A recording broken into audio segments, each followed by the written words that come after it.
Reminder, if you have questions, to raise your hand, we'll get a wireless microphone to you.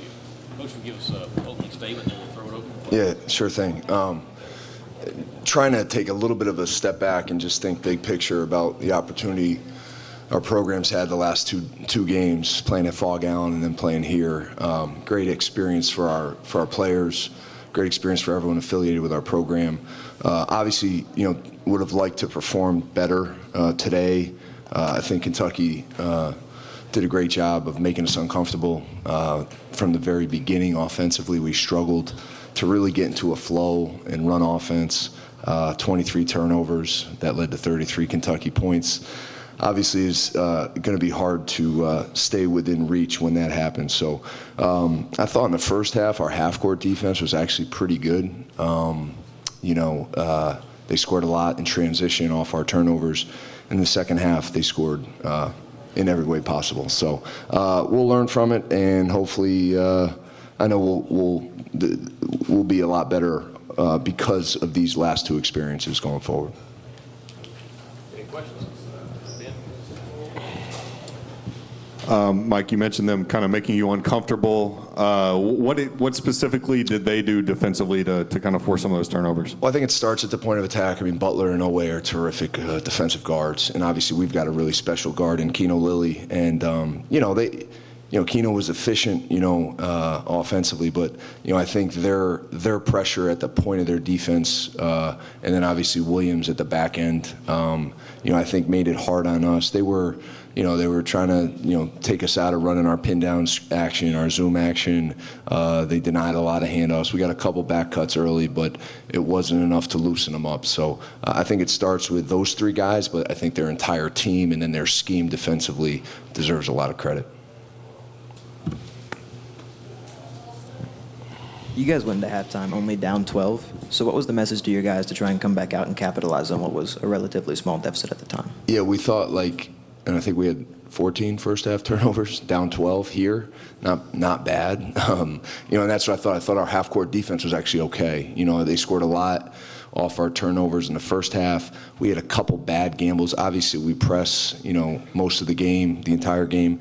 I thought we risked a little bit too much too often in the first half. That led to some points for them. So our message was like, hey, if we can take care of the ball and continue to guard in the half court, we can work ourselves back into the game. And then obviously the second half didn't start very well, and I called a quick timeout, and they were ready, Kentucky, to play. And it's impressive to watch what they've done in such a short amount of time with so many new players. How cohesive they are and how they share the ball. I mean, 18 assists for them against only 5 turnovers. It's super impressive to see.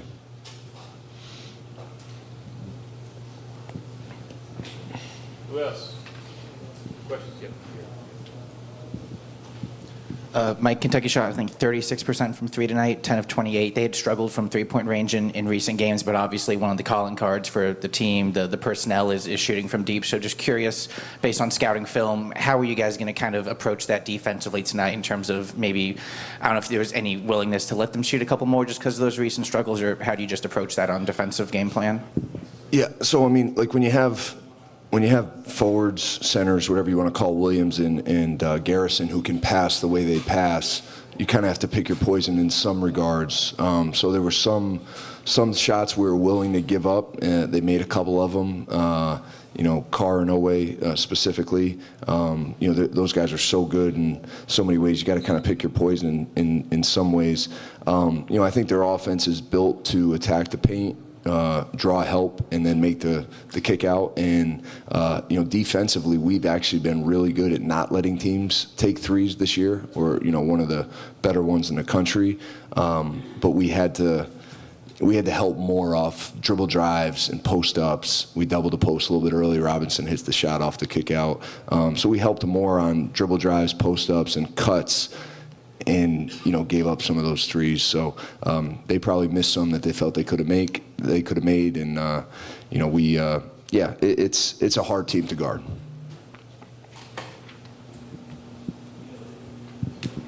Coach, I know it's still early in the season, but you mentioned you had a chance to play both two top 10 programs in Kansas and Kentucky.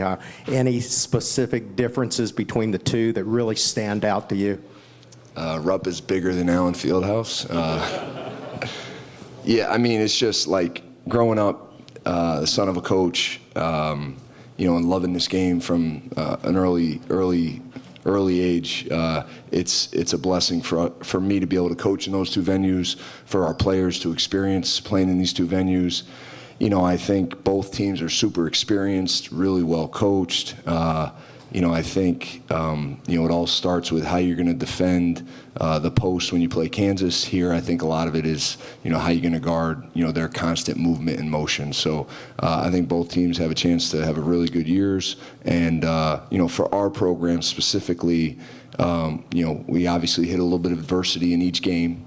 And, you know, I think you respond best when you face adversity, and we'll respond as we go into Ivy League play.